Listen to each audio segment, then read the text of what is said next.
கர்த்தரும் இரட்சகருமான இயேசு கிறிஸ்துவின் நாமத்தினாலே யெஷுவா பைபிள் தமிழ் வேதாகம பாடசாலைக்கு வந்திருக்கிற உங்கள் யாவரையும் வாழ்த்தி வரவேற்கிறேன். முதல் வகுப்பு உங்களுக்கு மிகுந்த பிரயோஜனமாக இருந்திருக்கும் என்று கிறிஸ்துவுக்குள் விசுவாசிக்கிறேன். இந்த வகுப்பும் கூட ஒரு ஆரம்ப வகுப்பு தான். சில முக்கியமான விஷயங்களை நாம் இன்றைக்கு பார்க்க போகிறோம். அதற்கு முன்பாக யெஷுவா பைபிள் என்றால் என்ன அப்படின்னு சிலர் கேள்வி கேட்டிருந்தீங்க.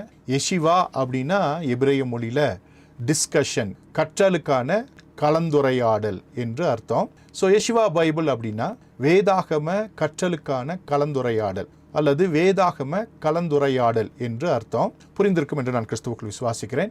ஒரு வேத வசனத்தோடு நாம் இன்றைக்கு வகுப்புக்குள்ளே போக போகிறோம்.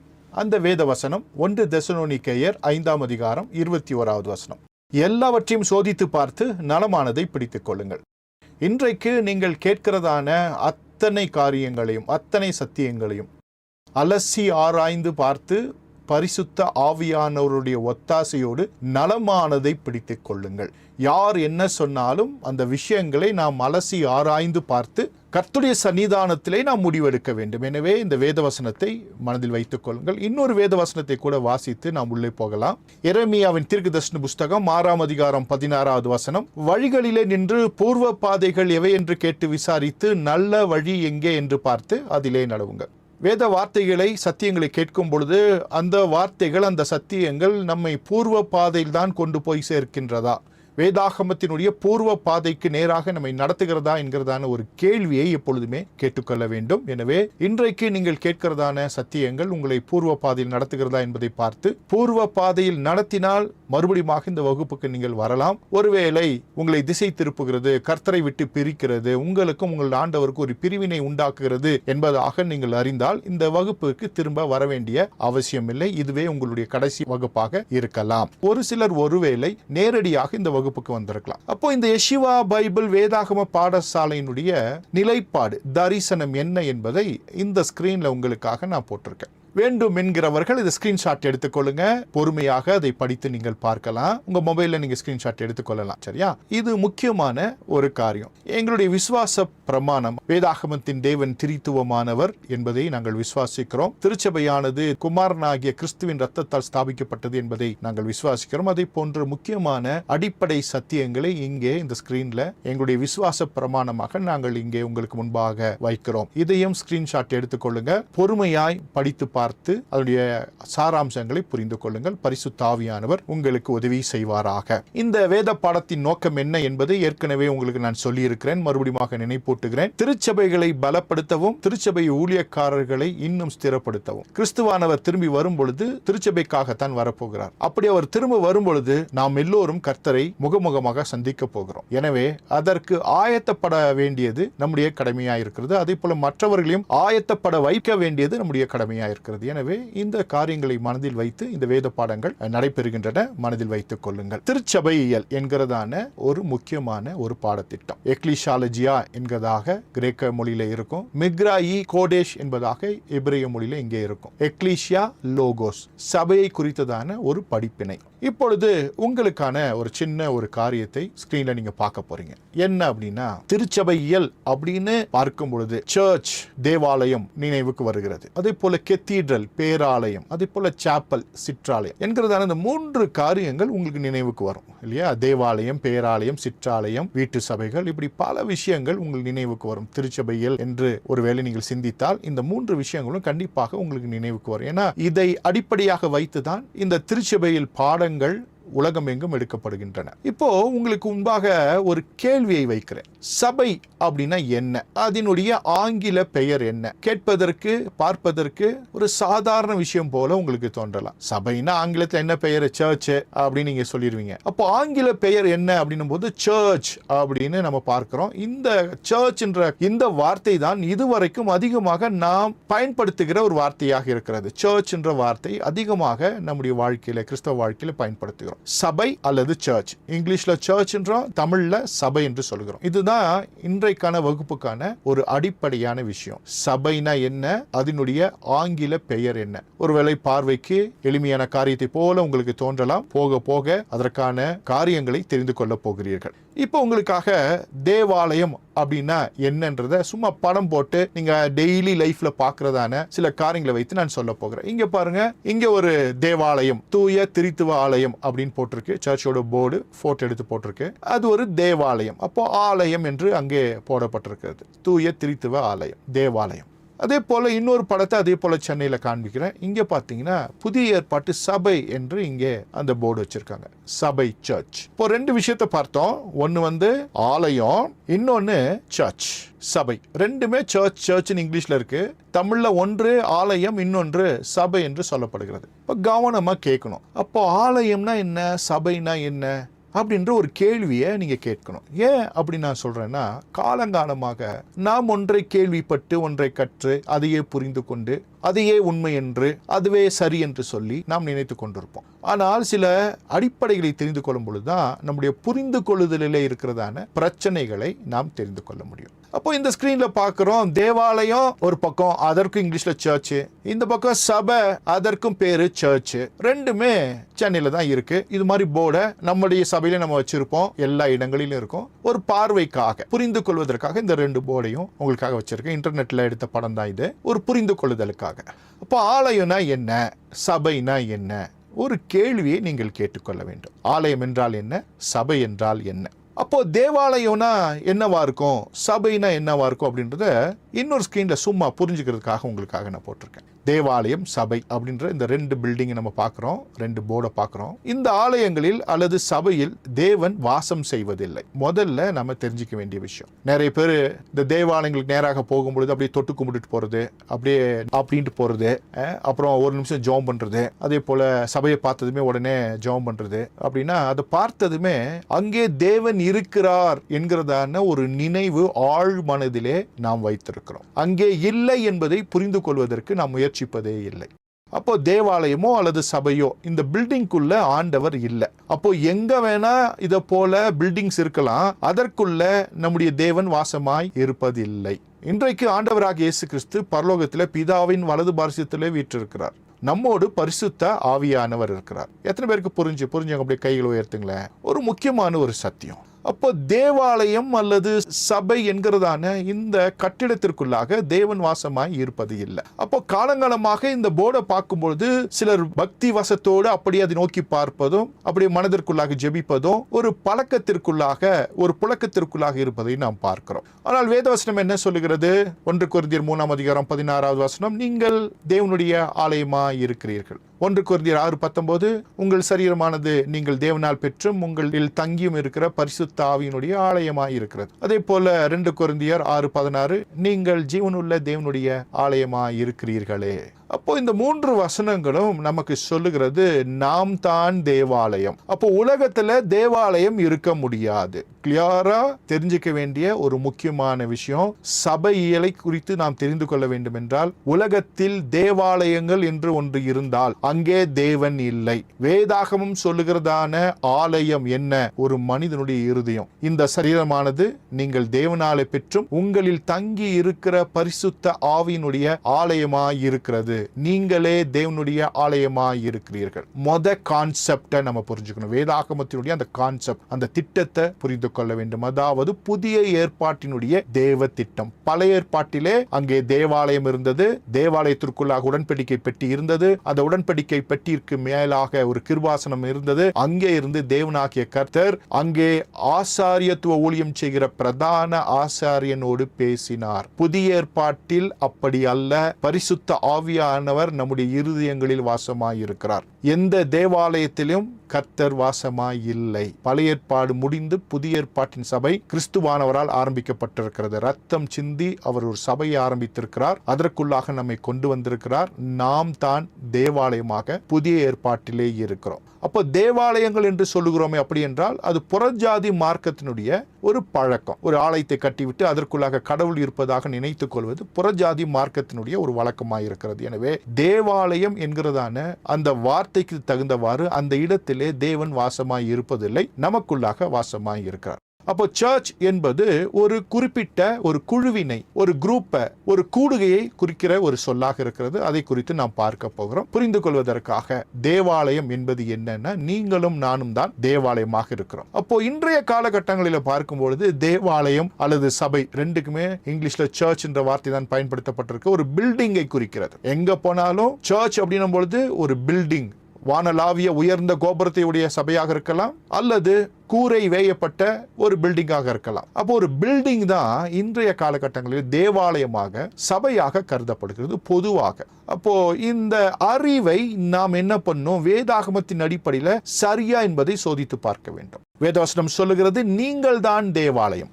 அப்போ இந்த ஸ்கிரீன்ல பாக்குறீங்க, தேவாலயம் யாருன்னா நீங்களும் நானும். சபை என்று சொன்னால் எக்லீசியா, கிறிஸ்தவர்கள். ரட்சிக்கப்பட்ட அத்தனை பேருமே எக்லீசியா, ரட்சிக்கப்பட்ட கிறிஸ்துவை சொந்த ரட்சகராய் ஏற்றுக்கொண்ட, மூழ்கி ஞானஸ்தானம் எடுத்து பரிசுத்த ஆவியானவரை பெற்றுக்கொண்டு திருவிருந்தில் பங்கு பெறுகிற அத்தனை பேரும் எக்லீசியா அல்லது திருச்சபை. கவனிக்க வேண்டிய முக்கியமான விஷயம். அப்போ பரிசுத்த வேதாகமத்தில் தேவாலயம் என்று சொன்னால் புதிய ஏற்பாட்டில் நீங்களும் நானும் தான். சபை என்று சொன்னால் நாம் எல்லாம் கூடி வந்தால் அது சபை. மறுபடியும் உங்களுக்காக முன்னால் இருக்கிற அந்த ஸ்கிரீனை பார்த்துட்டு திரும்ப போகலாம். இன்றைய காலகட்டங்களிலே தேவாலயம், சர்ச் அல்லது சபை, சர்ச் அப்படின்னும் பொழுது ஒரு இடத்தை, ஒரு பில்டிங்கை, ஒரு கட்டிடத்தை குறிக்கிறது. ஆனால் வேதாகமத்தில், வேத வசனங்களின் அடிப்படையிலே தேவாலயம் யார் என்று சொன்னால் ஒரு பில்டிங் அல்ல, நீங்களும் நானும். சபை என்று சொன்னால் நாம் எல்லாம் கூடி வந்தால் அதுதான் சபை. அது பேர் தான் எக்லீசியா. போன முறை பார்த்தோம், எக்காலையோ, ஒரு நோக்கத்திற்காக அழைக்கப்பட்டவர்கள், அழைக்கப்பட்ட ஒரு கூட்டம். இந்த இரண்டு முக்கியமான விஷயங்களை நாம் மனதில் வைத்துக் கொள்ள வேண்டும். இப்போ அடுத்தது முக்கியமான விஷயத்திற்கு நாம் வரப்போகிறோம். மிக மிக கவனிக்க வேண்டிய முக்கியமான விஷயம் அது என்னன்னா, ஆதி திருச்சபை காலத்துல ஒரு வார்த்தையை கிரேக்க மொழியில பயன்படுத்தினாங்க. ஆதி திருச்சபை காலம், அதாவது அப்போஸ்தலர் காலத்திலிருந்து ஆரம்பித்து முதல் 5 நூற்றாண்டுகள் இருந்ததான திருச்சபை காலம், அந்த காலகட்டங்களிலே பயன்படுத்தப்பட்ட ஒரு முக்கியமான ஒரு வார்த்தை கிரியாக்கோன் என்கிறதான ஒரு கிரேக்க மொழி வார்த்தை. ஆண்டவராகிய இயேசு கிறிஸ்து நமக்காக இந்த உலகத்தில் மனிதனாய் வந்த பொழுது அந்த காலகட்டங்களிலே பேசப்பட்ட மொழிகளில் கோலோச்சன மொழி இந்த கிரேக்க மொழி தான். அன்றைய உலகத்தின் கண்ணாடி கிரேக்க மொழி. எனவே புதிய ஏற்பாட்டினுடைய பெரும்பான்மையான பகுதிகள் கிரேக்க மொழியில் தான் நமக்கு கிடைத்திருக்கிறது. அரமேய மொழி பிரதிகள் மிக கொஞ்சம் தான் கிடைத்திருக்கிறது. கிரேக்க மொழி பிரதிகள் தான் அதிகமாக இருக்கிறது. அதன் மூலமாக தெரிந்து கொள்கிறோம், அந்த காலகட்டங்களிலே திருச்சபையினுடைய கம்யூனிகேட் பண்ணுவதற்கான, அதாவது மற்றவர்களோடு தொடர்பு மொழியாக கிரேக்க மொழியை அவர்கள் வைத்திருக்கிறார்கள். அதனாலதான் புதிய ஏற்பாட்டினுடைய பெரும்பான்மையான பகுதிகளை நாம் கிரேக்க மொழியில் பார்க்கிறோம். கிரேக்க மொழி என்பது அன்றைய காலகட்டத்திலே கோலோச்சன, உலகத்தின் கண்ணாடி, அந்த மொழியில ஒரு வார்த்தையை அவர்கள் பயன்படுத்தினார்கள். கிரியாக்கோன் என்கிறதான ஒரு வார்த்தை. கிரியாக்கோன் அப்படின்னா என்ன அர்த்தம்னா, கர்த்தருக்கு சொந்தமானது, பிலாங்கிங்ஸ் டு த லார்ட் என்று அர்த்தம். கர்த்தருக்கு சொந்தமானது கிரியாக்கோன் என்ற ஒரு வார்த்தை. ஆதி திருச்சபை காலத்தில் பயன்படுத்தப்பட்ட ஒரு முக்கியமான ஒரு வார்த்தை கிரியாக்கோன். கிரியாக்கோன் அப்படின்னு சொன்னா அதுல 3 முக்கியமான விஷயங்கள் இருக்குது. கிரியாக்கோன், கிரியாக்கி பிராக்கெட்ல போட்டிருக்கேன் பாருங்க. அதே போல கிரியாக்கோன் எக்லீசியா, கிரியாக்கோன் டோமா. 3 முக்கியமான காரியங்கள், 3 முக்கியமான விஷயங்கள். ஆதி திருச்சபை காலத்துல கிரியாக்கோன் என்ற வார்த்தையை அவர்கள் அதிகமாக பயன்படுத்தி இருக்கிறார்கள். அந்த வார்த்தைக்கு அர்த்தம் கர்த்தருக்கு சொந்தமானது. அதுல 3 பிரிவுகள் இருக்கிறது. கிரியாக்கோன் அல்லது கிரியாக்கி, கிரியாக்கோன் எக்லீசியா, கிரியாக்கோன் டோமா. கிரியாக்கோன் எக்லீசியா அப்படின்னதுமே உங்களுக்கு புரிஞ்சிருக்கும், எக்லீசியான திருச்சபை. அப்போ கிரியாக்கோன் எக்லீசியான கர்த்தருக்கு சொந்தமான திருச்சபை. புரிஞ்சிருக்கும் நம்புறேன் இல்லையா? உங்களுக்கு ஈஸியா புரிஞ்சிருக்கும். நடுவில் இருக்கிற விஷயம் ஈஸியா புரிஞ்சிருக்கும். கிரியாக்கோன் எக்லீசியா, ஏன்னா நீங்களாம் அறிவாளிகள், ஸோ ஈஸியா உங்களால புரிஞ்சுக்க முடியும். கிரியாக்கோன் எக்லீசியா, கர்த்தருக்கு சொந்தமான திருச்சபை. அப்புறம் கிரியாக்கோன், கிரியாக்கினா என்ன, கிரியாக்கோன் டோமான என்னன்றதை நாம பார்க்க போகிறோம். முக்கியமான 3 விஷயங்கள். இதுல இப்போ விஷயத்தை பார்க்க போறோம். கிரியாக்கோன் பிராக்கெட்ல கிரியாக்கி அப்படின்னு நான் போட்டிருக்கேன் இல்லையா, அதை பார்க்க போறோம். ஏன்னா கிரியாக்கோன் எக்லீசியா ஏற்கனவே உங்களுக்கு புரிந்து விட்டது. அதையும் கொஞ்சம் திரும்ப பார்க்க போகிறோம். கிரியாக்கோன், கிரியாக்கி அப்படின்னு சொல்லுகிறதான அந்த வார்த்தைக்கு என்ன அர்த்தம்னா ஞாயிற்றுக்கிழமை, சண்டே அப்படின்னு அர்த்தம். இன்றைக்கும் கிரீஸ்ல போன, அதாவது கிரேக்க மொழியினுடைய கேலண்டர்ல திங்கள், செவ்வாய், புதன், வியாழன், வெள்ளி, சனி என்கிறதான இந்த வாரத்தின் 7 நாட்களை நீங்க வாசிச்சீங்கன்னா ரொம்ப ஆச்சரியமா இருக்கும். உங்களுக்காக கிரேக்கத்திலையும் அதே போல டிரான்ஸ்லிட்டரேஷன் உச்சரிப்பையும் நான் போட்டிருக்கேன். அதற்கான அர்த்தத்தையும் இங்க நான் போட்டிருக்கேன். பாத்தீங்கன்னா கிரேக்க மொழியில திங்கக்கிழமைக்கு தெய்ஃப்தேரா அப்படின்னா 2ஆம் நாள், தெய்ஃப்தேரா. அடுத்தது த்ரீதெய் அப்படின்னா 3ஆம் நாள். அதற்கப்புறம் தெதார்தெய் அப்படின்னா 4ஆம் நாள். அப்புறம் பெம்தி அப்படின்னா 5ஆம் நாள். பராஸ்கெவி அப்படின்னா ஆயத்த நாள். ஷவ்வாத்தோ அப்படின்னா ஓய்வு நாள். கிரியாக்கி அப்படின்னா கர்த்தருடைய நாள். இன்றைக்கும் கிரேக்க கேலண்டரை வாங்கி நீங்கள் பார்த்தீங்கன்னா இந்த 7 நாட்களுக்கான பெயர்கள் இப்படி தான் இருக்கும். எப்படி தமிழ் கேலண்டரை எங்கே உலகத்தில் வாங்கி பார்த்தாலும் திங்கள், செவ்வாய், புதன், வியாழன், வெள்ளி, சனி, ஞாயிறுன்னு தான் இருக்கும். அதே போல் உலகம் எங்கும் இருக்கிற ஆங்கில கேலண்டரில் பார்த்தீங்கன்னா சண்டே, மண்டேன்னு தான் இருக்கும். அதே போல் கிரேக்க கேலண்டர், கிரேக்க மொழியில் அச்சடிக்கப்பட்ட ஒரு கேலண்டர் எடுத்து பார்த்தீங்கன்னா நான் சொல்லுகிறதான இந்த 7 காரியங்கள் உள்ளே இருக்கும். இங்கே பார்த்தீங்கன்னா சனிக்கிழமைக்கு சவ்வாத்தோ அப்படின்னு சொல்கிறாங்க. அது ஓய்வு நாள் அப்படின்னு புரிந்து கொள்ளலாம். அதே போல் கிரியாக்கின கர்த்தருடைய நாள் அப்படின்னா என்ன அர்த்தம்? நமது ஆண்டவராகிய இயேசு கிறிஸ்து உயிர்த்தெழுந்த நாள். அப்போ புதிய ஏற்பாட்டில் வாசிக்கும் போது கர்த்தருடைய நாளில் அப்படின்னு வாசிக்கும் பொழுது அது என்னது கர்த்தருடைய நாள் அப்படின்னா ஞாயிற்றுக்கிழமை. அப்போ புதிய ஏற்பாட்டின் காலகட்டங்களில் கிரியாக்கோன், கிரியாக்கி என்கிறதான இந்த ஞாயிற்றுக்கிழமையில் தான் அவர்கள் யாவரும் கூடி வந்து ஆராதித்தார்கள் என்பதை இந்த வார்த்தை மூலமாக தெரிந்து கொள்கிறோம். கிரியாக்கோன் என்ற அந்த ஒற்றை வார்த்தைக்குள்ளாக இந்த 3 விஷயங்கள் இருக்கிறது. மொதல் விஷயம் கிரியாக்கோன், கிரியாக்கி ஞாயிற்றுக்கிழமை. கிரியாக்கினா ஞாயிற்றுக்கிழமை அப்படின்னா கர்த்தருடைய நாள். அப்போ நான் புரிந்து கொள்ள வேண்டிய விஷயம் என்னன்னா, ஆதி திருச்சபை காலத்துல கிரியாக்கோன் என்ற வார்த்தை கர்த்தருடைய நாள் அல்லது கர்த்தருடைய நாள் என்று சொல்லக்கூடிய இந்த ஞாயிற்றுக்கிழமை பெரும்பான்மையாக எல்லாராலும் ஏற்றுக்கொள்ளப்பட்ட ஒரு நாளாக இருந்திருக்கிறது. ஆனால் இன்றைய காலகட்டங்களில் ஞாயிற்றுக்கிழமையா சனிக்கிழமையா என்கிறதான சில குழப்பங்களெல்லாம் நாம் பார்க்கிறோம். மற்ற நாளில் ஆராதித்தால் கர்த்தர் கேட்க மாட்டாரா என்கிற கேள்விகள் எல்லாம் இருக்கிறது. எந்த நாளில் ஆராதித்தாலும் கர்த்தர் அதை கேட்பார். அதில் எந்த விதமான மாற்று கருத்தும் இல்லை.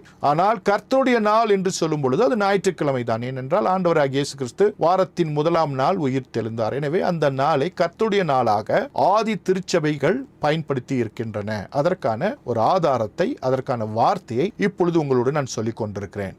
அப்போ கிரியாக்கோன் அல்லது கிரியாக்கி அப்படின்னா ஞாயிற்றுக்கிழமை. இன்றளவும் அதுதான் கர்த்தருடைய நாள், தி லார்ட்ஸ் டே என்று நாம் சொல்வோம். மறுபடியுமாக அந்த 3 விஷயங்களுக்கு வருவோம். கிரியாக்கோன் என்கிறதான அந்த வார்த்தை ஆதி திருச்சபையினுடைய அந்த வார்த்தை கர்த்தருக்கு சொந்தமானது என்று அவர்கள் பயன்படுத்தினதான ஒரு வார்த்தை கிரியாக்கோன். அதில் கிரியாக்கோன், கிரியாக்கி ஞாயிற்றுக்கிழமை. கிரியாக்கோன் எக்லீசியா கர்த்தருக்கு சொந்தமான திருச்சபை.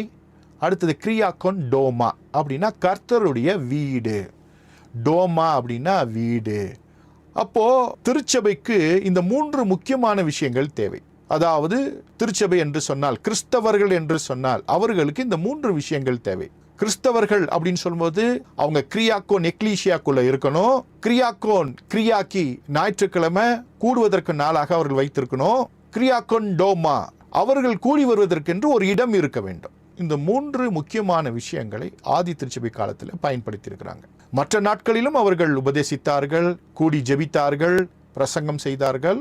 அதில் எந்த மாற்று கருத்தும் இல்லை. ஆனால் இந்த ஞாயிற்றுக்கிழமை அவர்கள் விசேஷமாக வைத்திருந்தார்கள் என்பதற்கான ஆதாரங்களை புதிய ஏற்பாட்டினுடைய நிருபங்களை நாம் பார்க்கிறோம். வருங்காலங்களில் அதற்கான ஆதார வசனங்களை நாம் பார்க்க போகிறோம். இது ஒரு அறிமுக வகுப்பாக, 2வது அறிமுக வகுப்பாக இருக்கிறபடினாலே நான் இந்த வார்த்தையை கொண்டு உங்களோடு நான் பேசிக் கொண்டிருக்கிறேன். பரிசுத்த ஆவியானவர் உங்களுக்கு புரிய வைப்பாராக. அதோடு மாத்திரமல்ல, நீங்கள் அறிவாளிகள், வேத வசனங்கள் எல்லாம் தேடி கண்டுபிடித்து ஜோடி சேர்த்து விடுவீர்கள். பரிசுத்த ஆவியானவர் உங்களுக்கு உதவி செய்வாராக. ஓகே, அப்போ இந்த கிரியாக்கோன் அப்படின்ற வார்த்தை பயன்படுத்தினா அதற்குள்ள 3 முக்கியமான விஷயம் இருக்கும். அப்ப கிறிஸ்தவர்களுக்கான ஒரு வார்த்தை கிரியாக்கோன், கர்த்தருக்கு சொந்தமானது என்கிறதான வார்த்தை. அதற்குள்ளாக ஒரு ஞாயிற்றுக்கிழமை, அதற்குள்ளாக ஒரு கூட்டம், அதற்குள்ளாக ஒரு வீடு, கூடி வருவதற்கான ஒரு வீடு. 3 விஷயங்கள் இருக்கும். இது மனதில் வைத்துக் கொள்ளுங்க. கிரியாக்கோன், கிரியாக்கோன் எக்லீசியா, கிரியாக்கோன் டோமா.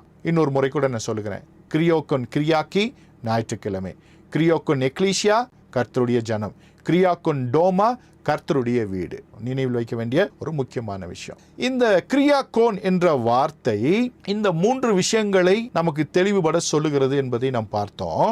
அப்படியே நாம் கொஞ்சம் முன்னாட்களில் போல, அதாவது இன்றைய நாட்களிலிருந்து அப்படியே பின்னோக்கி போக போறோம். அதே போல திருச்சபை காலத்திலிருந்து, ஆதி திருச்சபை காலத்திலிருந்து முன்னோக்கி போக போகிறோம். அதாவது ஐரோப்பிய நாடுகளுக்கு சுவிசேஷம் அறிவிக்கப்பட்ட காலம், அவர்கள் எல்லாம் கிறிஸ்துவை ஏற்றுக்கொண்ட ஒரு காலம். அந்த காலகட்டத்தில் இந்த கிரியாக்கோன் வார்த்தையை அவர்களும் பயன்படுத்தினார்கள். ஆனால் அவங்க என்ன பண்ணாங்கன்னா அவங்க மொழிக்கு அதை டிரான்ஸ்லேட் பண்ணிக்கிட்டாங்க.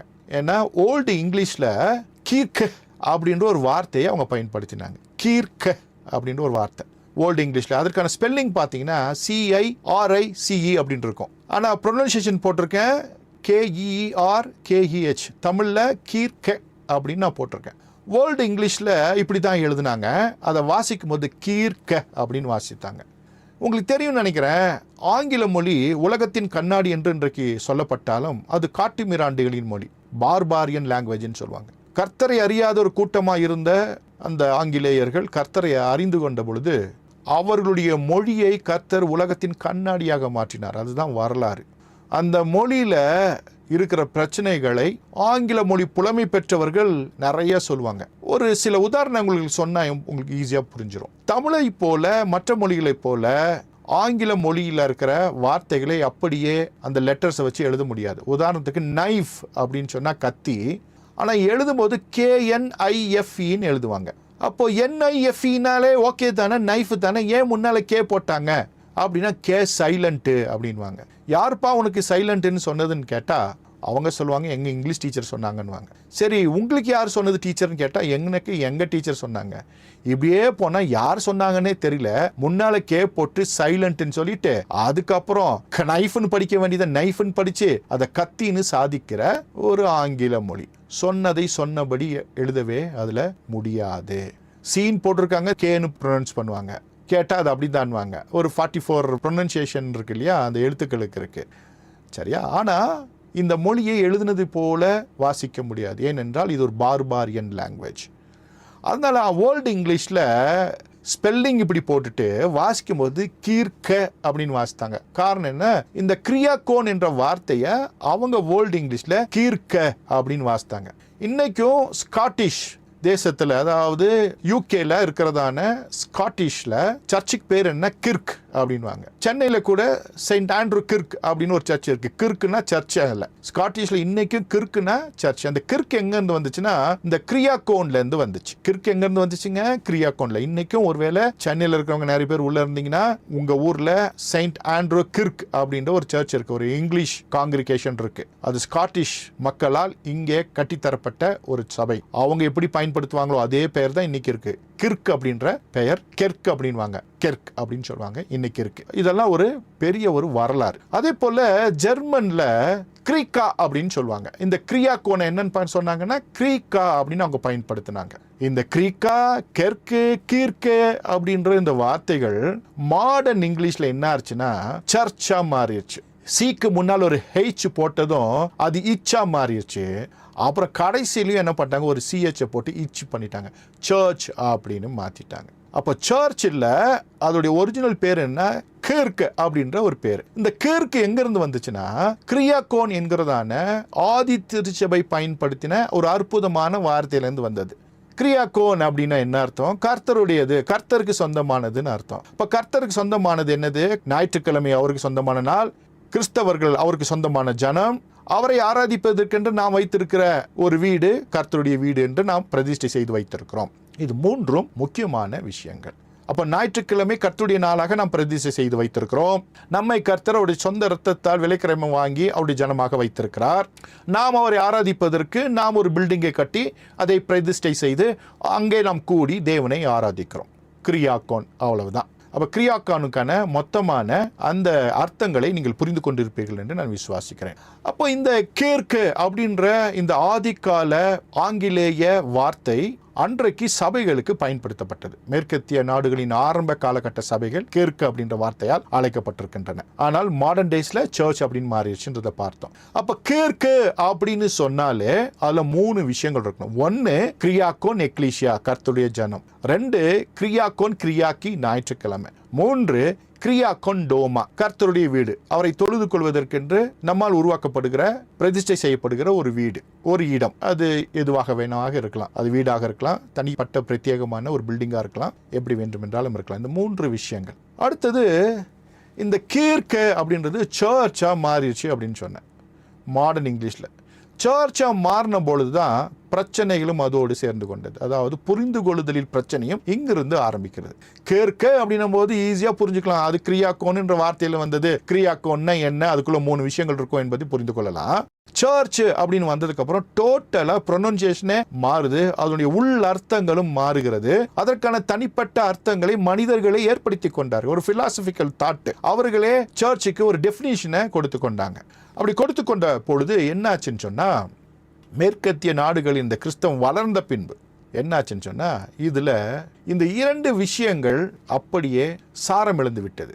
கிரியாக்கோன் எக்லீசியா, கிரியாக்கோன் கிரியாக்கி, இது ரெண்டுமே இன்றைய காலகட்டங்களிலே அப்படியே சாராம்சத்தை இழந்து விட்டது. இன்றைக்கு கிரியாக்கோன் டோமா தான் சர்ச் என்று அழைக்கப்படுகிறது. அதற்கு ஆதாரமாக முதலே 2 படத்தை உங்களுக்கு காமிச்சேன். ஒரு ஆலயம், ஒரு சபை என்கிறதான 2 படங்களை காண்பித்தேன். கிரியாக்கோன் டோமா ரொம்ப அதிகமாக வலியுறுத்தப்படுகிறது.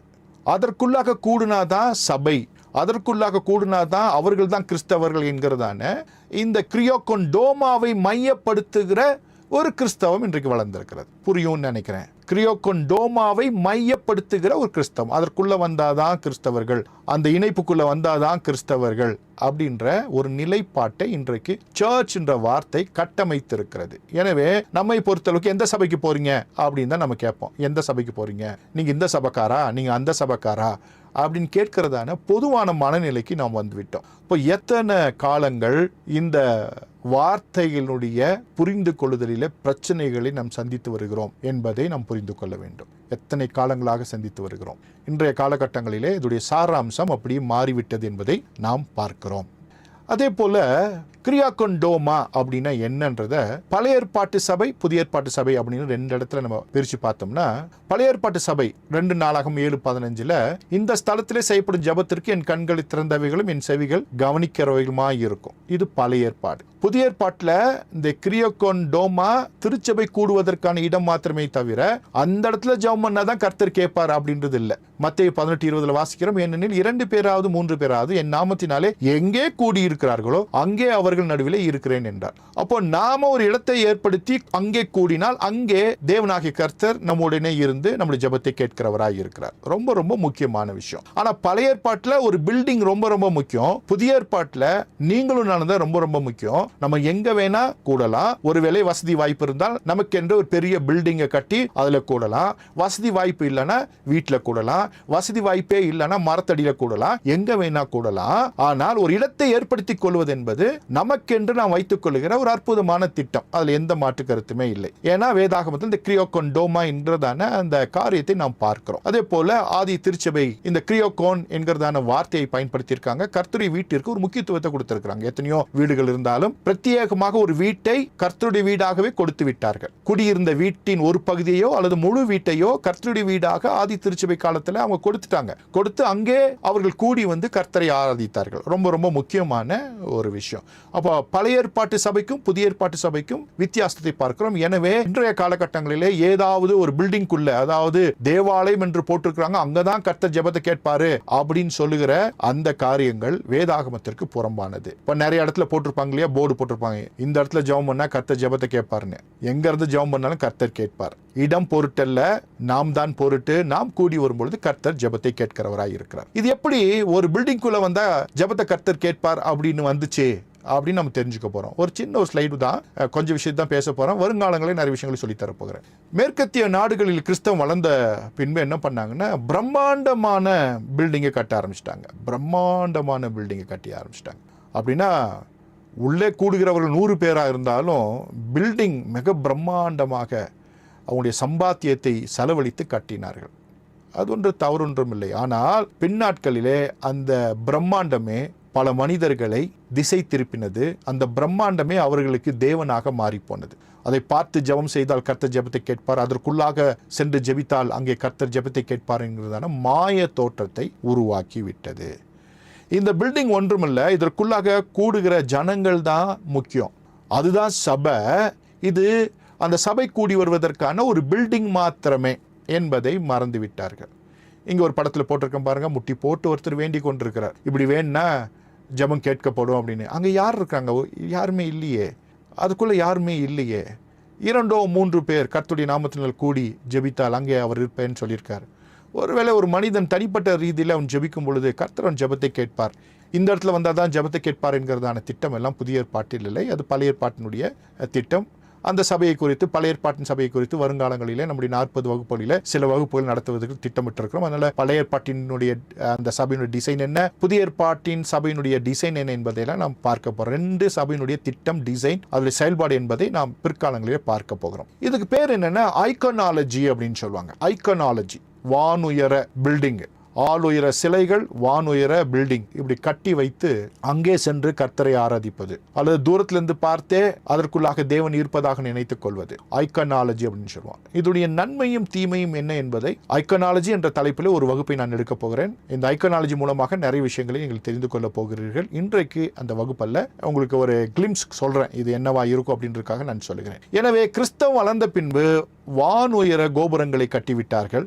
அதுதான் சபை என்று நினைத்து கொண்டார்கள். கிரியாக்கோன், டோமா தான் சபையாக நினைத்து கொண்டிருக்கிற ஒரு காலகட்டத்தில் நாம் வந்திருக்கிறோம். இன்றைய காலகட்டத்தில் என்னவாக இருக்கிறது அப்படின்னும் பொழுது பார்த்தீங்கன்னா, இந்த கர்த்தருடைய வீடும் கிறிஸ்தவ பிரிவுகள், அதாவது டினாமினேஷன், இதுதான் திருச்சபையாக இன்றைக்கு பார்க்கப்படுகிறது. கவனத்தில் கொள்ள வேண்டிய ஒரு முக்கியமான விஷயம். இந்த கிரியாக்கோன் எக்லீசியா அப்படின்றதான உலகளாவிய கர்த்தருடைய திருச்சபையை ஜனங்கள் விட்டுவிட்டு அதை குறித்ததான அறிவு அவர்களுக்கு இல்லை. உலகளாவிய கிறிஸ்துவின் திருச்சபை சொந்த ரத்தத்தால் சம்பாதித்ததான அவருடைய திருச்சபை குறித்த அறிவு இல்லை. ஆனால் கர்த்தருடைய வீட்டை குறித்ததான அவங்களுடைய ஐடியாலஜி, அதே போல பிரிவினைகள், கிறிஸ்தவ பிரிவுகள், டினாமினேஷன், இன்னைக்கு இதுதான் இன்னைக்கு என்னவா இருக்குன்னா திருச்சபையா இருக்கு. இப்போ யாரை பார்த்து கேட்டாலும் என்ன சொல்லுவாங்க, ஓ இந்த டினாமினேஷனா அப்ப நீ பரலோகத்துக்கு போயிருவ, இந்த டினாமினேஷனா நீ நரகத்துக்கு தான் போவ, ஓ இந்த சபைக்கு போறியா அப்போ நீ பரலோகத்துக்கு போயிருவ, ஓ இந்த சபைக்கு போறியா நீ பரலோகத்துக்கு போக மாட்ட அப்படின்னு சொல்லுகிற வார்த்தையை கிறிஸ்தவ வட்டாரங்களில் நாம் பார்க்கிறோம். இது மிக மிக ஒரு தவறான ஒரு பார்வை, அறிவு குறைந்த ஒரு பார்வை, மனதில் வைத்துக் கொள்ள வேண்டும். உலகளாவிய அளவிலே கிறிஸ்துவின் திருச்சபை இருக்கிறது. உலகளாவிய அளவிலே கிறிஸ்துவை ஏற்றுக்கொண்ட ஜனங்கள் இருக்கிறார்கள். ஆங்காங்கே அவர்கள் தங்களுக்கென்று ஒரு இடத்தை ஏற்படுத்தி அங்கே கூடி கர்த்தரை ஆராதித்து வருகிறார்கள். இந்த பில்டிங்குள்ள ஆராதித்து தான் அதுதான் சபை என்று சொல்வதோ, அல்லது இந்த பிரிவை சார்ந்தவர்கள் தான் சரியாக ஆராதிக்கிறார்கள் என்று சொல்வதோ அது ஏற்புடையதல்ல. கர்த்தர் அதை அறிவார். அப்போ ஒரு சபையை எப்படி நாம அலசி ஆராய்ந்து பார்க்கணும், டினாமினேஷன் என்ன என்பதை பிற்கால வகுப்புகள் சொல்லி தரப்போகிறேன். டினாமினேஷன் எப்படி இருக்கும், அவர்களுடைய அந்த விசுவாச நிலைப்பாடு தவறானது எது சரியானது என்பதெல்லாம் வேதவசத்தின் அடிப்படையில் பிற்காலங்களில் நான் பார்க்க போகிறோம். திருச்சபை வரலாறு என்று ஒரு வகுப்பு இருக்கிறது. அந்த வகுப்பு குறைந்தது ஒரு 6 வகுப்புகள் இருக்கும் என்று நினைக்கிறேன். அதற்குள்ளாக நாம் நிறைய விஷயங்களை பார்க்க போறோம். எப்படி திருச்சபைகள் பிரிந்து வந்தன, ஒவ்வொரு திருச்சபைக்கான அடிப்படை சட்டங்கள் என்ன, அதற்கான உபதேசங்கள் என்ன, எங்கே அவைகள் தவறி போனன, இன்றைக்கு இருக்கிற பெந்தேகோஸ்தே சபையினுடைய நிலைப்பாடு என்ன, எங்கே அவைகள் இன்றைக்கு தவறி இருக்கின்றன என்ற காரியங்கள் எல்லாம் வருங்காலங்களில் நாம் பார்க்க போகிறோம். ஆனால் இன்றைக்கு திருச்சபை என்று சொல்லும் பொழுது இந்த 2 மாத்திரமே மையப்படுத்தியிருக்கிறது. ஒன்று கிறிஸ்தவ பிரிவுகள், டினாமினேஷன், இன்னொன்று கட்டப்பட்டிருக்கிற அந்த பில்டிங்ஸ் இல்லையா. இன்னைக்கு நிறைய விசுவாசிகள் பெரிய பில்டிங் குள்ள தான் போகணும்னு விரும்புறாங்க இல்லையா. இன்றைக்கு இருக்க விசுவாசிகள் பெரிய பில்டிங்கா இருக்கணும், சர்ச் பெருசா இருக்கணும், உள்ள டேபிள் சேர்லாம் ரொம்ப நீட்டா இருக்கணும், நல்ல பிஏ சிஸ்டம் இருக்கணும், அப்படி இருந்தாதான் அது கர்த்தருடைய சபை என்று நினைக்கிறார்கள். ஒரு சின்ன ஒரு ஷெட் அது திருச்சபை என்று கேட்டுக்கொள்வதில்லை. அப்படி சின்ன ஷெட்டுக்குள்ள இருக்கிறவர் டினாமினேஷனை பிரிச்சுட்டு நிற்பாரு. இந்த டினாமினேஷன் தான் பெருசு, இங்க வந்தாதான் நீ பரலோக ராஜ்யத்துக்கு போவ அப்படின்னு சொல்லுகிற விஷயம். சின்ன செட்ல இருக்கிறவரு டினாமினேஷனை பெருசா பேசுவாரு, பெரிய பில்டிங் கட்டிக்கிறவரு பில்டிங்கை பெருசா பேசுவாரு. இந்த 2 விஷயத்தை நாம பார்க்கிறோம். அப்போ இன்றைக்கு கிறிஸ்தவ உலகம் வேறு விதமா இருக்கு. பெரிய பில்டிங், நல்ல சபிஸ்டிகேட்டட் வசதி, ஏசி எல்லாம் போட்டிருக்கணும், நல்லா இருக்கணும், அதுதான் சபை. அந்த சபைக்கு போனா அங்க கர்த்தருடைய வார்த்தை சரியா இருக்கும், நம்ம நித்திய ஜீவனுக்கு போயிடலாம் அப்படின்னு நினைப்பு. இன்னொன்னு, ஒரு ஷெட்டுக்குள்ள ஆராதிச்சா போதும், ஆனா இந்த டினாமினேஷனுக்குள்ள இருந்தாதான், இந்த டினாமினேஷன் தான் சத்தியத்துல சரியா இருக்காங்க, மத்தவங்க சரியா இல்ல என்கிறதான ஒரு பார்வை. இந்த 2 பார்வை தான் இன்றைய திருச்சபையினுடைய நிலைப்பாடாக இருக்கிறது. இதெல்லாம் சரியா தவறா என்பதெல்லாம் வருங்கால வகுப்புகளிலே நாம் அலசி ஆராய்ந்து பார்க்க போகிறோம். அது வரைக்கும் காத்திருங்கள், கர்த்தர் உங்களுக்கு உதவி செய்வாராக. அப்ப இன்றைக்கு திருச்சபை என்பது டினாமினேஷனாகவும் பில்டிங்காகவும் பிரிந்து கிடக்கின்றன. அது எந்த திருச்சபையாக இருக்கட்டும், அது பெண்டிகாஸ்டா இருக்கணும், இல்லை பாரம்பரிய சபைகளாக இருக்கட்டும், இல்லை கரிஸ்மேட்டிக் சபைகளாக இருக்கட்டும், இன்றைக்கு வந்திருக்கிற நூதன சபைகளாக இருக்கட்டும், இவைகள் எல்லாமே ஒரு தனி மனிதன் தலைமையிலேயோ அல்லது கிறிஸ்தவ பிரிவுகளின் அடிப்படையிலோ அல்லது பில்டிங், இடம், சூழ்நிலைகளை பொறுத்தோ பிரிந்திருக்கின்றன என்பதை நாம் பார்க்கிறோம். இன்றைய திருச்சபையினுடைய நிலைப்பாடு இவ்விதமாக இன்றைக்கு இருக்கிறது. ஆனால் வேதாகம் சொல்லுகிறதான திருச்சபை என்ன என்பதை கொஞ்சம் பார்க்க போறோம். ஏன்னா வருங்காலங்களில் நிறைய வகுப்புகள் இருக்கிறது. இது ஒரு ஆரம்ப கால வகுப்பாக இருக்கிறபடினாலே கொஞ்சம் விஷயத்தை பார்க்க போகிறோம். வேதாகம் சொல்லுகிற திருச்சபை அப்படின்னா எக்லீஷியா என்ற வார்த்தையை வேதாகம் பயன்படுத்துகிறது. எக்லீஷியா என்ற வார்த்தையை வேதாகம் பயன்படுத்துகிறது. அதற்கு என்னன்னா மக்கள் கூடுகை, காங்கிரிகேஷன். அப்போ இந்த எக்லீஷியா யாருன்னா கிறிஸ்தவர்கள் மாத்திரம். அப்போ வேதம் சொல்லுகிற திருச்சபை என்னதுன்னா எக்லீஷியா. அந்த எக்லீஷியா என்ன? கிறிஸ்தவர்கள் மாத்திரம், அதாவது ரட்சிக்கப்பட்டவர்கள். அப்போஸ்தலர் 20:28 வாசிக்கிறோம், ஆகையால் உங்களை குறித்தும் தேவன் தம்முடைய சுயரத்தத்தால் சம்பாதித்துக் கொண்ட தமது சபையை மேய்ப்பதற்கு பரிசுத்த ஆவி உங்களை கண்காணியாக வைத்த மந்தையை முழுவதையும் குறித்தும் எச்சரிக்கையாயிருங்கள் இந்த வசனம் சொல்கிறது. அப்போ தேவன் தம்முடைய சுயரத்தத்தால் சம்பாதித்த தமது சபை அப்படின்னு வேத வசனம் சொல்கிறது. அப்போ தேவனுடைய ரத்தத்தினால் சம்பாதிக்கப்பட்ட ஒரு சபை அப்படின்னா கிறிஸ்தவர்கள். அப்ப இந்த எக்லீஷியா கிறிஸ்தவர்களை மாத்திரம் குறிக்கிறது. இது பில்டிங்கையோ ஒரு நாளையோ குறிப்பது இல்லை. மறுபடியும் சொல்றேன், இந்த எக்லீஷியா ஒரு இடத்தையோ அல்லது ஒரு நாளையோ குறிப்பது இல்லை. கிறிஸ்துவின் ரத்தத்தால் கழுவப்பட்ட ஒரு கூடுகையை, ஒரு காங்கிரிகேஷனை, ஒரு மக்கள் கூடுகையை குறிக்கிறது. அப்ப திருச்சபை என்றால் என்ன அப்படின்னு பார்த்தா, திருச்சபை ஒரு இடமோ அல்லது ஒரு கட்டிடமோ இல்லை. எக்லீஷியா என்பது ஒரு திருச்சபை ஒரு இடமோ அல்லது கட்டிடமோ அல்ல. எக்லீஷியா என்பது ஒரு இடமோ அல்லது கட்டிடமோ அல்ல. ஆனால் திருச்சபை கூடி வருவதற்கு ஒரு இடமோ அல்லது ஒரு கட்டிடமோ தேவை. எக்லீஷியா என்பது ஒரு இடமோ கட்டிடமோ இல்ல. ஆனா எக்லீஷியா கூடி வருவதற்கு ஒரு இடமோ அல்லது ஒரு கட்டிடமோ தேவை. இந்த வார்த்தைகளை நல்லா ஞாபகம் வைத்துக் கொள்ளணும். முன்னால பார்த்தோம், திருச்சபை என்பது ஒரு கட்டிடமோ ஒரு இடமோ அல்ல. ஆனால் திருச்சபை என்கிறதான இந்த எக்லீஷியா கூடி வருவதற்கு ஒரு இடமோ அல்லது ஒரு கட்டிடமோ பிரத்யேகமாக பிரதிஷ்டை செய்யப்பட்ட ஒரு இடம் தேவை என்பதை அறிந்து கொள்ள வேண்டும். அதற்கு தான் நம்ம பார்த்தோம், கிரியாக்கோன் டோமான்ற வார்த்தையை பார்த்தோம். அன்றைய காலகட்ட கிறிஸ்தவர்கள் ஒரு இடத்தை கர்த்தருக்கென்று பிரதிஷ்டை செய்து வைத்திருந்தாங்க. ஒரு வீட்டை, ஒரு இடத்தை அவர் வழக்கமாக அவர்கள் வைத்து அந்த இடத்துல கர்த்தரை ஆராதித்தார்கள். கர்த்தருடைய வீடு என்று அழைக்கப்பட்டது கிரியாக்கோன் டோமா. அப்போ எக்லீஷியா கூடி வருவதற்கு ஒரு கிரியாக்கோன் டோமா தேவை. இன்னொரு பேர் என்ன? அதற்கு பேரு எக்லிசியாஸ்டேரியன் அப்படின்னு சொல்லுவாங்க. அதை குறித்து சின்ன ஒரு விளக்கத்தை கொஞ்ச நேரத்தில் நான் சொல்லி தர போகிறேன். இதை மாற்றம் தெரிந்து கொள்ளுங்க. கிரியோகோன் டோமா எதற்குன்னா எக்லீஷியா கூடி வருவதற்கு. எக்லீஷியா கூடி வருவதற்கு கிரியோகோன் டோமா தேவை. ஆனால் கிரியோகோன் டோமா திருச்சபை அல்ல. அப்போ மறுபடியும் ஒரு இடமோ அல்லது ஒரு கட்டிடமோ திருச்சபை அல்ல. அங்கே கூடி இருக்கிற மக்கள் தான் திருச்சபை. எக்லீஷியா என்பது என்ன? ஒரு பில்டிங்கோ ஒரு கட்டடமோ அல்ல. அதற்குள்ளாக கூடி இருக்கிற கிறிஸ்தவர்கள் தான் திருச்சபை. எக்லீஷியான என்ன? ரட்சிக்கப்பட்ட, இயேசுவின் ரத்தத்தால் கழுவப்பட்ட, அவரையே சொந்த தெய்வமாக ஏற்றுக்கொண்ட கிறிஸ்தவர்கள் என்று அழைக்கப்படுகிற அவர்கள் மாத்திரம்தான் திருச்சபை. ஒரு பில்டிங்கோ ஒரு இடமோ அல்ல. ஆனால் திருச்சபை கூடி வருவதற்கு ஒரு குறிப்பிட்ட நாளும் ஒரு இடமும் அவசியமாக இருக்கிறது. அடுத்த கட்டத்தில் நம்ம பார்க்கிறோம். அப்படின்னா திருச்சபை என்பது ஒரு இடமோ ஒரு கட்டிடமோ அல்ல. திருச்சபை என்பது அந்த ஒரு கட்டிடத்திற்குள்ளாக கூடி வருகிற கிறிஸ்துவினுடைய சபையாக இருக்கிறது. கிறிஸ்தவர்களாக இருக்கிறார்கள். அதுதான் எக்லீஷியான்னு சொல்றோம். அப்போ எக்லீஷியா கூடி வருவதற்கு ஒரு நாளும் ஒரு இடமும் தேவை. அப்போ ஆதி காலத்துல கிரியாக்கோன் என்கிறதான ஞாயிற்றுக்கிழமையில அவர்கள் கூடி வந்தார்கள். கிரியாக்கோன் டோமா என்கிறதான ஒரு வீட்டை பிரதிஷ்டை செய்து அங்கே கூடி கர்த்தரை ஆராதித்தார்கள். அப்போ திருச்சபை கூடி வருவதற்கு ஒரு குறிப்பிட்ட நாளும் ஒரு இடமும் அவசியமாக இருக்கிறது. ரொம்ப ரொம்ப முக்கியமான ஒரு விஷயம். ஆனால் அந்த இடமோ அந்த நாளோ திருச்சபை அல்ல. சரியா? அந்த இடம் திருச்சபை அல்ல. அதற்குள்ளாக கூடி வருகிற அந்த கூட்டம் தான் திருச்சபை. திருச்சபை ரட்சிக்கப்பட்டவர்களின் கூடுகை. அடுத்த ஒரு விஷயம், வேதாகம் சொல்லுகிற திருச்சபை என்னன்னா, இந்த எக்லீஷியா என்னன்னா, ரட்சிக்கப்பட்டவர்களுடைய கூடுகை. திருச்சபை ரட்சிக்கப்பட்டவர்களின் கூடுகை, எக்லீஷியா ரட்சிக்கப்பட்டவர்களின் கூடுகை. அப்போஸ்தலர் 2:47 வாசிக்கிறோம், தேவனை துதித்து ஜனங்கள் எல்லாரிடத்திலும் தயவு பெற்றிருந்தார்கள், ரட்சிக்கப்படுகிறவர்களை கர்த்தர் அனுதினமும் சபையிலே சேர்த்துக் கொண்டு வந்தார். அப்போ சபைக்குள்ள வருவதற்கான தகுதி என்ன? ரட்சிப்பு. ரட்சிக்கப்பட்டவர்கள் மாத்திரமே சபைக்குள்ளாக வர முடியும். அப்படி வந்தால் அவர்கள் தான் எக்லீஷியா, அவர்கள் தான் திருச்சபை. ரட்சிக்கப்படாதவர்கள் திருச்சபைக்குள்ளாக வந்தால் அது திருச்சபை அல்ல. அவர்களுக்கு சுவிசேஷம் அறிவிக்க வேண்டுமே தவிர ரட்சிக்கப்பட்டவர்களோடு சேர்த்து கொள்ள கூடாது. ஒரு பாயிண்ட மனதில் ஸ்ட்ராங்கா உங்க மனசுல நான் பதிய வைக்கிறேன். உங்க மனசுல ஸ்ட்ராங்கா ஒரு பாயிண்ட பதிய வைக்கிறேன். எக்லீஷியா என்பது ரட்சிக்கப்பட்டவர்கள் மாத்திரமே. ஒரு திருச்சபை கூடுகைக்குள்ளாக, ஒரு சபை ஆராதனைக்குள்ளாக ரட்சிக்கப்பட்டவர்கள் மாத்திரமே இருக்க வேண்டும். அல்லது கிறிஸ்துவை சொந்த ரட்சகராக ஏற்றுக்கொண்டவர்கள் மாத்திரமே உள்ளே இருக்க வேண்டும். இயேசுவை சொந்த ரட்சகராக ஏற்றுக்கொண்டவர்கள் மாத்திரமே இருக்க வேண்டும். மற்றவர்கள் சேர்ந்து கூடினால் அது எக்லீஷியா அல்ல என்பதை தெரிந்து கொள்ள வேண்டும். அதாவது எக்லீஷியா ரட்சிக்கப்பட்டவரின் கூடுகை திருச்சபை சுவிசேஷம் அறிவிக்கிற இடம் அல்ல. அதாவது திருச்சபை ஆராதனை சுவிசேஷம் அறிவிக்கிற இடம் அல்ல, கிறிஸ்தவர்கள் கூடி தேவனை ஆராதிக்கிற இடம். அப்போ சுவிசேஷம் அறிவிக்கிற இடமாக இருந்தால் யாரு வேண்டுமென்றாலும் உள்ளே வரலாம். தேவனை ஆராதிக்க வேண்டுமென்றால் ரட்சிக்கப்பட்டவர்கள் மாத்திரமே உள்ளே இருக்க வேண்டும். எத்தனை பேருக்கு புரிஞ்சுச்சு? இன்றைய காலகட்டங்களில் சபைகளை குறித்ததான அறிவு தேவை.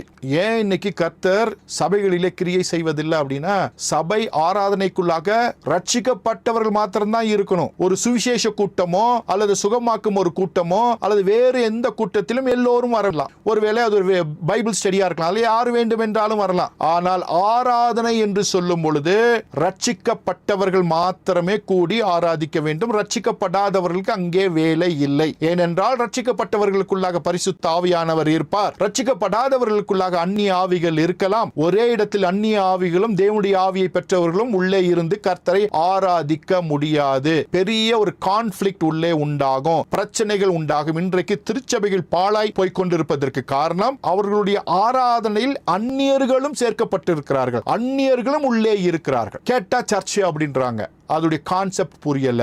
அப்போ ரட்சிக்கப்பட்டவர்களை கர்த்தர் அனுதினமும் சபையில சேர்த்து கொண்டு வந்தார். திருச்சபை என்பது சுவிசேஷம் அறிவிக்கிறதுக்கான ஒரு இடம் அல்ல, கிறிஸ்தவர்கள் கூடி தேவனை ஆராதிக்கிற இடம். மறுபடியும் சொல்றேன், இந்த திருச்சபை என்பது ஒரு இடத்தையோ ஒரு நாளையோ குறிப்பதல்ல, கிறிஸ்துவின் ரத்தத்தால் கழுவப்பட்ட தெரிந்தெடுக்கப்பட்ட உங்களையும் என்னையும் குறித்து சொல்லுகிறது. இப்போ நாம் கூடி வந்து கர்த்தரை ஆராதிக்கும் பொழுது அங்கே ரட்சிக்கப்படாதவர்களுக்கு இடம் இல்லை.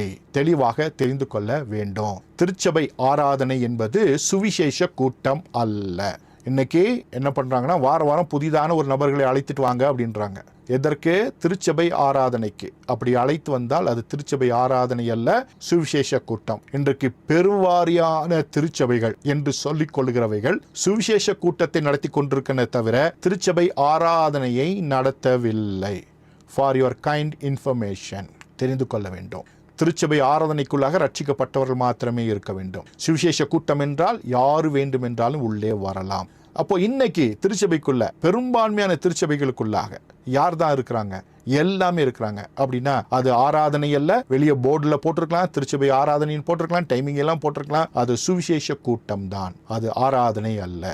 அப்போ திருச்சபை ஆராதனை சுவிசேஷ கூட்டம் அல்ல என்பதை தெரிந்து கொள்ள வேண்டும். இனியாவது நாம் கூடி வரும் பொழுது ரட்சிக்கப்படாதவர்களை உள்ளே அனுமதிக்காதபடி ரட்சிக்கப்பட்டவர்கள் கூடி தேவனை ஆராதித்தால் அதிலே மிகப்பெரிய மகிமையை, மேன்மையை நாம் காண முடியும். இதற்கான நிறைய விஷயங்களை வருங்காலங்களில் சொல்லிக் கொடுக்கிறேன்.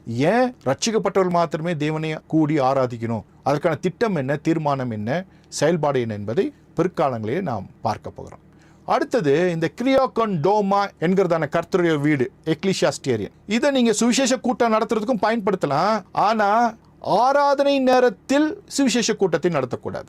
ஆராதனை நேரத்தில் ரட்சிக்கப்பட்டவர்கள் மாத்திரமே இருக்க வேண்டும். மற்ற நாட்களில், மற்ற நேரங்களில் இந்த கிரியாகோன் டோமாவை சுவிசேஷம் அறிவிப்பதற்கு நாம் பயன்படுத்தலாம். அப்ப திருச்சபை என்கிறதான அந்த பில்டிங், இங்க திருச்சபைன்னு போட்டிருக்கல அப்படின்னா இது பில்டிங்கை குறிக்கிறது. அப்போ ஒரு பில்டிங்கா இருந்தா அல்ல கிறிஸ்தவர்கள் மாத்திரம் கூடி தொழுது கொள்ளுகிற ஆராதனையும் வைத்துக் கொள்ளலாம். எல்லாரையும் கூட்டி, எல்லா தரப்பு மக்களையும் கூட்டி சுவிசேஷ கூட்டத்தையும் நடத்தலாம். ரெண்டுமே அதற்குள்ள நடத்தலாம். ஆனா ரெண்டுமே தனித்தனியாக இருக்க வேண்டும். ரெண்டையும் ஒன்றாக கலந்து நடத்தக்கூடாது. ஒரு முக்கியமான விஷயத்தை நான் சொல்லிக் கொண்டிருக்கிறேன்.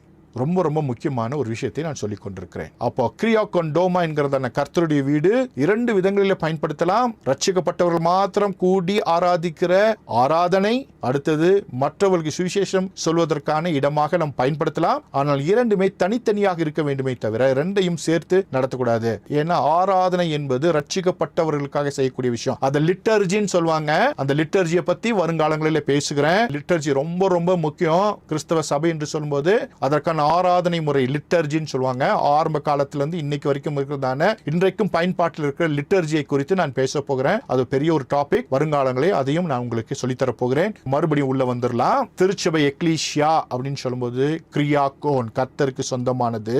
அதுல மிக மிக முக்கியமானது நம்பர் 1 கிரியாகோன் எக்லீசியா, கர்த்தருடைய ஜனம். இந்த ஜனம் கூடுவதற்கு ஒரு இடம் தேவை. அதுதான் கிரியாகோன் டோமா. ஆனால் இந்த கிரியாகோன் டோமா எக்லீசியா அல்ல. அதே போல இந்த சபை கூடுவதற்கு ஒரு நாள் தேவை. அந்த நாள் அந்த காலத்துல கிரியோகோன், கிரியாக்கி என்கிறதான ஞாயிற்றுக்கிழமையை அவர்கள் பயன்படுத்தி இருக்கிறார்கள். கர்த்தருடைய நாள் என்கிறதான கிரியாக்கி என்கிறதான அந்த நாளை பயன்படுத்தி இருக்கிறார்கள். இந்த நாள் முக்கியம் அல்ல, கர்த்தருடைய ஜனம் தான் முக்கியம். இன்றைக்கு வசதி வாய்ப்புகள் இருக்கும் பொழுது ஞாயிற்றுக்கிழமையில் தொழுது கொள்ள வாய்ப்புகள் இருந்தால் ஞாயிற்றுக்கிழமை வைத்துக் கொள்ளலாம். ஒருவேளை ஞாயிற்றுக்கிழமை கூட முடியவில்லை என்று சொன்னால் எந்த நாட்களிலும் வைத்துக் கொள்ளலாம். அதில் ஒன்றும் பிரச்சனை இல்லை. ஆனால் ஆதி காலத்திலே ஞாயிற்றுக்கிழமையில் தான் தேவனை தொழுது கொண்டிருக்கிறார்கள். ஏனென்றால் கிறிஸ்தவ கிறிஸ்துவானவர் உயிர்த்தெழுந்த ஒரு முக்கியமான ஒரு நாளாக அது இருக்கிறபடினாலே அந்த நாளிலே கர்த்தரை தொழுது கொண்டார்கள். இப்போ கிரியாக்கோன் என்பது மிக மிக முக்கியமானது, கர்த்தருக்கு சொந்தமானது. அதில் முக்கியமானது கிரியாக்கோன் எக்லீஷியா. அந்த எக்லீஷியா கூடுவதற்கு கிரியாக்கோன் டோமா தேவை. அதே போல இந்த கிரியாக்கோன் எக்லீஷியா கூடுவதற்கு ஒரு குறிப்பிட்ட நாள் தேவை. அதுதான் கிரியாக்கி என்கிறதான கிரியாக்கோன் ஞாயிற்றுக்கிழமை. இதை தெளிவாய் புரிந்து கொண்டால் போதுமானது. மறுபடியும் வேதம் சொல்லுகிற திருச்சபை எக்லீஷியா அப்படின்னு சொன்னோம்னா உங்களுக்காக காங்கிரிகேஷன், கிறிஸ்தவர்களுடைய அந்த கூட்டம் மாத்திரமே. இந்த கூட்டத்திற்குள்ளாக, இந்த கூழ்கைக்குள்ளாக மற்றவர்களுக்கு இடம் இல்லை, ரட்சிக்கப்படாதவர்களுக்கு இடம் இல்லை. இப்போ சிலருக்கு ஒரு கேள்வி வரலாம், அப்போ என்னுடைய பிள்ளை கிறிஸ்தவ முறைப்படி வளர்க்கப்படுகிற பிள்ளைகள் அங்கே இடம் பெறலாம், அதில் எந்த பிரச்சனையும் இல்லை. அவர்களுக்கு உபதேசம் தெரியும், கிறிஸ்துவானவரை சொந்த ரட்சகராக ஏற்றுக்கொண்டிருப்பார்கள். ஆனால் பிள்ளைகள் உள்ளே வருவதில்லை, எந்த தடையும் இல்லை. ஆனால் கிறிஸ்துவை அறியாதவர்கள், ஏற்றுக்கொள்ளாதவர்கள், புறஜாதி மார்க்கத்தார் இந்த கூழ்கைக்குள்ளாக, எக்லீஷியாக்குள்ளாக, சபை ஆராதனைக்குள்ளாக வருவதற்கான இடம் இல்லை, அங்கே அவசியம் இல்லை, அங்கே வர வேண்டிய தேவையும் இல்லை. வேதாகம் அதை ஊக்குவிக்கவில்லை. ஒரு சுவிசேஷ கூட்டத்தை நாம் நம்முடைய கர்த்தருடைய வீட்டில் வைத்து எல்லோரையும் கூப்பிடுவது நலம். ஆனால் ஆராதனைக்குள்ளாக புறஜாதி மார்க்கத்தாருக்கு உள்ளே இடம் இல்லை. அப்போ எக்லீஷியா என்பது மிக மிக முக்கியமானது. அது கிறிஸ்தவர்களின் கூட அதற்கான ஒரு இடம் தேவை. அது கிரியோகோன் டோமா என்கிறதான கர்த்தருடைய வீடு. அதற்கான ஒரு நாள் தேவை. அதுதான் கிரியோகோன் கிரியாக்கி ஞாயிற்றுக்கிழமை, ஆண்டவராகிய இயேசு கிறிஸ்து உயிர் தெழுந்த நாள். ரொம்ப ரொம்ப முக்கியமான ஒரு விஷயம். அப்போ இந்த எக்லீஷியான்னு சொல்லிட்டு வரீங்களே, இது எக்லீஷியான்றது கிறிஸ்தவ வார்த்தையா அப்படின்னு ஒரு கேள்வி வரலாம். ஒரு கிரீக் வார்த்தை தானே, இது எங்க இருந்து எடுத்தாங்கன்னா, இந்த எக்லீஷியா பத்தி கொஞ்சம் தெரிஞ்சுட்டா உங்களுக்கு யூஸ்ஃபுல்லா இருக்கும். இந்த எக்லீஷியான்ற வார்த்தை கிரேக்க ரோம அரசியல் சபைக்கு அவங்க பெயர் வச்சிருக்காங்க அந்த காலகட்டத்தில். அதாவது 18 வயசுக்கு மேற்பட்ட கிரேக்க ரோம பிரஜைகளின் கூடுகை தான் ecclesia. Political assembly of citizens. அந்த காலகட்டத்தில் ரோமர்களும் கிரேக்கர்களும் இணைந்து நாட்டை ஆண்டு கொண்டிருந்த காலம். அப்போ அந்த நாட்டினுடைய சட்டத்திட்டங்களை இயற்றுவதற்கு, அதே போல சில சட்டங்களை நீக்குவதற்கு ஓட்டெடுப்பின் மூலமாக அவர்கள் என்ன பண்ணாங்க, ஜனங்கள் வழியாக அதை கொண்டு வந்து சேர்த்தார்கள். அதாவது ஜனநாயகம். அப்போ என்ன பண்ணுவாங்கன்னா, ஒவ்வொரு ஊர்லேயும் இந்த 18 வயதுக்கு மேற்பட்ட அந்த ரோம பிரஜைகள் கூடி அரசாங்கத்திற்கான சரியான சட்டங்களை இயற்றுவதற்கும், எதிராக இருக்க சட்டங்களை நீக்குவதற்கும் அவர்கள் கூடி முடிவெடுத்தார்கள். ஒரு பவர்ஃபுல்லான ஒரு கூட்டம். 18 வயதுக்கு மேற்பட்ட கிரேக்க ரோம பிரஜைகள் கூடுகை. இன்னைக்கும் பாத்தீங்களா, உலகெங்கும் அதுதான் இருக்கு. ஓட்டு போடணும்னா 18 வயசு முடிஞ்சிருக்கணும் இல்லையா? ஏன் அப்படின்னா இது ரோம கிரேக்க அரசியல்ல இருந்து வந்தது. அப்போ நாட்டினுடைய தளபதியை நிர்மாணிக்கக்கூடிய அந்த பொறுப்பு 18 வயதுக்கு மேற்பட்டவர்களுக்கு இருக்கிறது என்பதை இங்கே நாம் புரிந்து கொள்கிறோம். அப்படின்னா இந்த 18 வயசுன்றது இங்க பார்க்காதீங்க. இது ரோம கிரேக்க அரசியல் சபைக்கு அவங்க வச்சிருக்கிறாங்க. இங்க நம்மை வைத்து பாருங்க. இங்க 18 வயது என்பதை கிறிஸ்துவின் ரத்தத்தால் கழுவப்பட்டு மீட்கப்பட்ட, ரட்சிக்கப்பட்ட அந்த கிறிஸ்தவர்களை அப்படியே வைத்துக் கொள்ளுங்கள். இப்ப ரட்சிக்கப்பட்ட கிறிஸ்தவர்கள் கூடி முடிவுகளை எடுக்கும் இடம்தான், பெரிய பெரிய முடிவுகளை தேவராஜ்யத்திற்கு எடுக்கின்ற ஒரு இடம் தான் திருச்சபையினுடைய கூடுகை. நோக்கமே அதுதான். அதற்கு ஒரு இடம் தேவை. அதை தான் நம்ம பார்த்தோம். கிரியோகோன் டோமா. எக்லீஷியா கூடி முடிவுகளை எடுக்க வேண்டும். ராஜாக்களை தள்ளி ராஜாக்களை ஏற்படுத்துகிற அதிகாரத்தை திருச்சபைக்கு கொடுத்திருக்கிறார். பிசாசுகளை துரத்துகிற அதிகாரம், ஜனங்களை நல்வழிப்படுத்துகிற அதிகாரம், இந்த உலகத்தை ஆளுகை செய்கிற அதிகாரம் திருச்சபைக்கு கர்த்தர் கொடுத்திருக்கிறார். எப்போ? ரட்சிக்கப்பட்டவர்கள் மாத்திரம் கூடி ஆராதிக்கும் பொழுது. இதை நான் சொல்லவில்லை, வேதவசனம் சொல்கிறது. ரட்சிக்கப்படுகிறவர்களை கர்த்தர் அனுதினமும் சபையிலே சேர்த்து கொண்டு வந்தார் என்று வேதவசனம் சொல்கிறது. நிறைய கேள்விகள் இருக்கலாம். அதற்கான கேள்விக்கான பதிலாம் பின்னாட்களை நான் சொல்லித் தருகிறேன். ஆனால் இன்றைக்கு அடிப்படையாக தெரிந்து கொள்ள வேண்டிய விஷயம், ரட்சிக்கப்பட்டவர்களை கர்த்தர் அனுதினமும் சபையிலே சேர்த்து கொண்டு வந்தார். இப்போ இந்த ரோம கிரேக்க அரசியல் சபைக்கு பேரு எக்லீஷியான்னு சொன்ன உங்களுக்காக ஒரு படத்தை இங்கே போடுறேன். பார்த்தீங்கன்னா, மேலே தலைவர்கள் நின்று கொண்டிருக்கிறார்கள், கீழே ஜனங்கள் நின்று கொண்டிருக்கிறார்கள். அவர்கள் கைகளை உயர்த்தி அந்த சட்டத்திற்கு எதிராகவோ அல்லது சாதகமாகவோ அவர்கள் தங்களுடைய வாக்களிப்பை அங்கே கொடுத்து கொண்டிருக்கிறார்கள். இவங்க தான் பவர்ஃபுல்லான ஆட்கள். இப்படி இவர்கள் எடுக்கிற அந்த சட்டம் தான் தேசத்தின் சட்டமாக நிலை வரப்படும். தேசம் அதை ஏற்றுக்கொள்ளும், ராஜா ஏற்றுக்கொள்வான், அங்கே அதிகாரிகள் ஏற்றுக்கொள்வார்கள். அப்போ இவங்க தான் முக்கியமானவர்கள். அதே போல திருச்சபையானது கிறிஸ்துவின் ரத்தத்தால் விலைக்கிரயமாக வாங்கப்பட்ட ஒரு மிகப்பெரிய ஒரு கூட்டம், ராஜரீக ஆசாரிய கூட்டம். கர்த்தருடைய சன்னிதானத்திலே முடிவுகளை எடுத்து தேவராஜ்யத்தை கட்டி இருளிருக்கும் ஜனங்களை வெளியே கொண்டு வருவதற்கான திட்டத்தை செயல்படுத்துகிற இடம்தான் இந்த எக்லீஷியா. இன்றைக்கு எக்லீஷியா தன்னுடைய சாராம்சத்தை இழந்து விட்டது. ரட்சிக்கப்படாதவர்களும் கர்த்தரை அறியாதவர்களும் இருமாப்பாய் பேசுகிறவர்களும் புறஜாதி மார்க்கத்தாரும் உள்ளே இருக்கிறார்கள். இன்னைக்கு ஒரு PS சிஸ்டம் ஆபரேட்டர் ரட்சிக்கப்படாத, இப்படி நிறைய பேர் ரட்சிக்கப்படாதவர்கள் உள்ளே வைத்துக் கொண்டு ஆராதனை செய்து கொண்டிருக்கிறார். அந்த இடத்தினுடைய முக்கியத்துவம் என்னன்னா, ரட்சிக்கப்பட்டவர்கள் மாத்திரமே கூடி ஆராதிக்க வேண்டும் என்பது அது தேவ திட்டமாக இருக்கிறது.